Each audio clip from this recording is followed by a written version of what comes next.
Hello viewers, this is Gina. In today's video we will start a new chapter, that is Socialism in Europe and the Russian Revolution.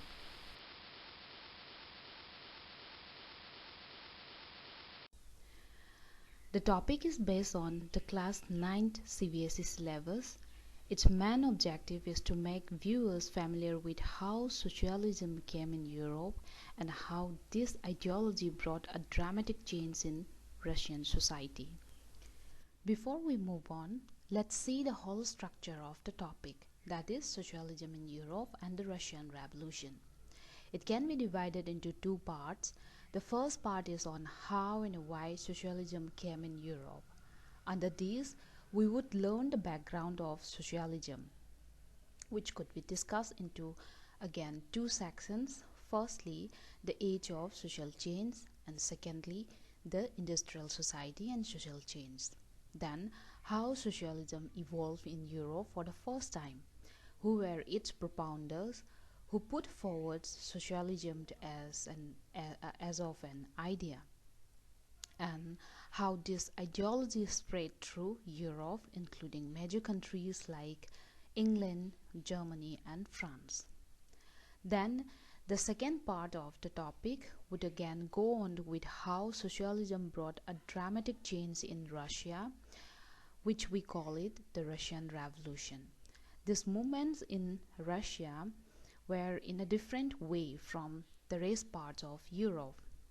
Here I'm just giving the outline, but we would discuss in detail in later videos. Under this second part of the topic, we would discuss how the background of the Russian Revolution or the pre-existing social condition in Russia. Then the 1905 revolution, which also known as the Bloody Sunday. Then the February Revolution, the October Revolution, then Russia after these people's movements, and lastly Russia under Stalin. Now let's start the discussion. First of all, do you know what is socialism? Before it, let's try to know what ism is. You must have heard this word ism lots of time. For instance, we find this word ism in those terms like nationalism, capitalism, socialism, communalism, and so on. Then what is it? What is it about? It is a system of beliefs or philosophy or political ideology which is distinctive from others. Therefore, socialism is also an ideology in terms of socio-economic and political arrangement of a society. It believes that the means of production, distribution, and exchange should be owned or regulated by the community or the mass people instead of a few numbers of factory owners or industrialists or employers or rich people. So, socialism talks about equality or equal distribution among people, which is a very good to a society. But we would discuss how it was implemented to the society and what the problems were as we move forward. As mentioned above, the background of socialism in Europe could be discussed into two sections: the age of social change and the industrial society and social change. Now, the age of social change. Here let's recall the French Revolution, which brought changes to the society and circulated the powerful ideas of liberty, equality, and democratic rights. You know, before the French Revolution, the French society was broadly divided into three states. The society was under aristocracy and church, which controlled economic and social powers. It means the society's economic and political affairs were under the control of privileged classes, that is, the clergy and nobility holding their hereditary titles. Then, people were discontent with this old system because they felt unjust and inequality towards them. This major section, that is 90% of the total population, comprised the third state, who were the only state delivering all the financing activities of the state through taxes. Then, economic crisis due to the economic subsistence crisis. We have already discussed in previous video, and France's prolonged involvement in wars made the French society into a chaotic situation. Then the Bastille incident marked the beginning of the French Revolution, and it was followed by various dramatic incidents which could bring France a new social and political system by eliminating the old traditional social system, which is called the old regime. There were various changes in the form of government and variations in socio-political sphere. Remember, the Declaration of Right of Man and Citizen, the ruling of the National Assemblies, the Convention, the Reign of Terror, the Directory, and the rise of Napoleonic era. Although the system of aristocracy was again resumed after the French Revolution, its impact was deep-rooted not only in France but also other parts of Europe.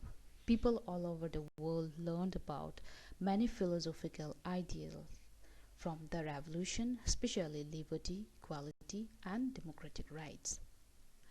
It also motivated various political movements in Europe and the rest of the world during the following century. Thus, the French Revolution remained as an inspiration among people. Suddenly after, the ideas of the French Revolution made people from many parts of the world, including Europe and Asia, believe that there is a possibility of change in every society. It also taught them new ideas about individual rights and equality among people. So, people started discussing the possibility for change. They started admiring and expecting the individual rights, equality, and liberty from the society where they belong to. They wanted to bring changes in their respective society, just like what happened because most of them were also discontent with the system of aristocracy. So they started discussing about who control political power and questioning against the old social system. Although preferring changes in the society, the ideas of changes varied all over the Europe. There were people who accepted that some changes were necessary but wished for a gradual shift. At the same time, there were other groups who wanted to restructure their society radically. It means there were different political traditions and beliefs in such way that some were conservatives, some were liberals or radicals. These different political traditions played a very important role in influencing change in the history of Europe and the world. So now we can see some of these important political traditions of the 19th century and how they influenced changes in their society. Then we will focus on one historical event in which there was an attempt at a radical transformation of society, that is the Russian Revolution. Through the Russian Revolution, socialism became one of the most significant and powerful ideals to society in the 20th century. One thing we should keep in our mind is that these terms, that is liberals, radicals and conservatives, were discussed here referring to the understanding in the 19th century. These terms do not mean the same thing in all contexts and at all times. It means we are not referring these terms liberals, radicals and conservatives in today's understanding, which would be different. So now, who were liberals during the time? Liberals were one group of people who looked to bring changes in society. So, How they wanted to bring the changes, let's see. These people wanted a nation tolerating all religions. It means that there should be equality among religions. During the time, European states usually discriminated in favor of one religion or other. For instance, Britain favored the Church of England, Austria and Spain favored the Catholic Church.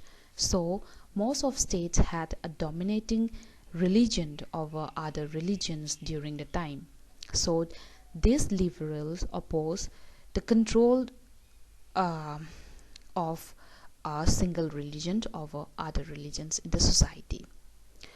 Then, these liberals opposed the uncontrolled power of dynastic rulers.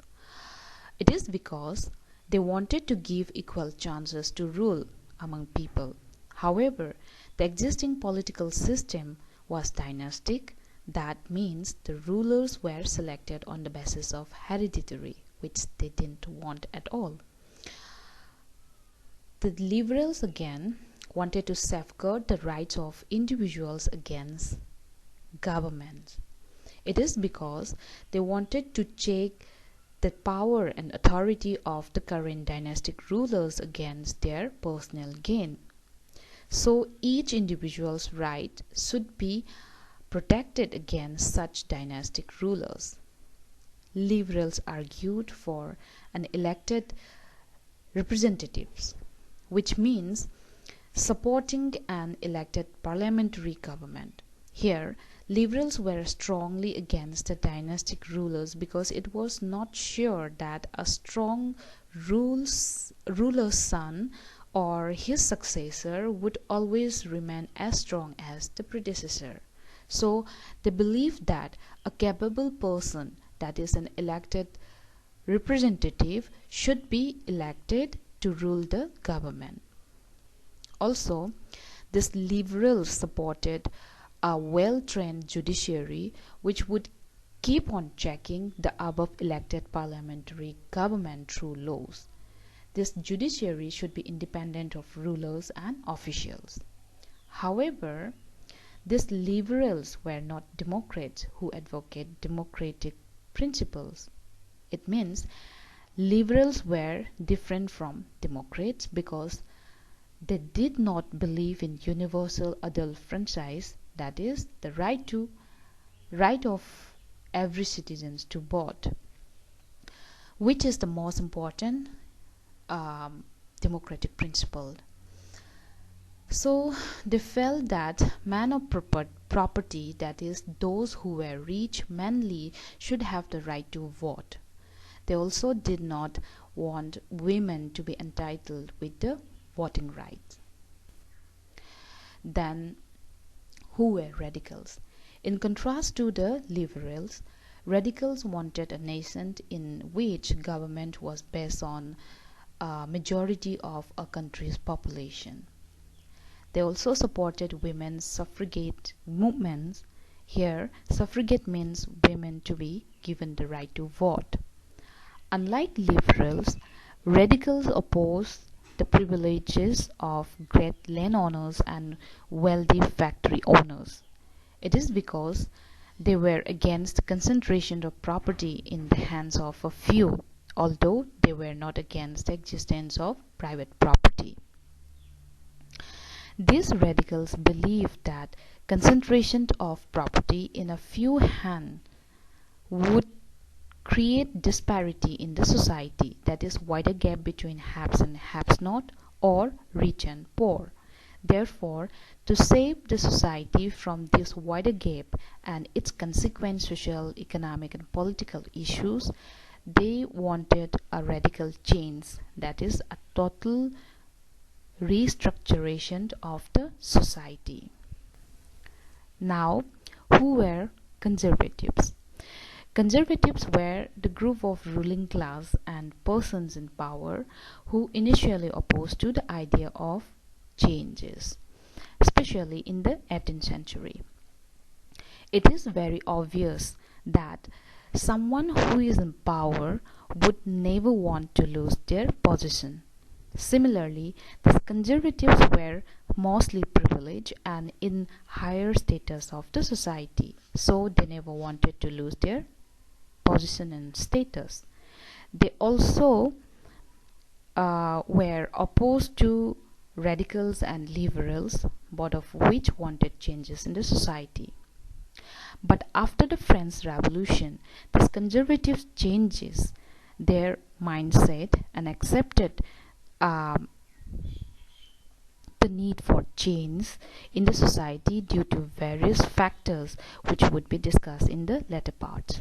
So they were ready for the change by the 19th century because they later realized that some changes were inevitable in every society in Europe.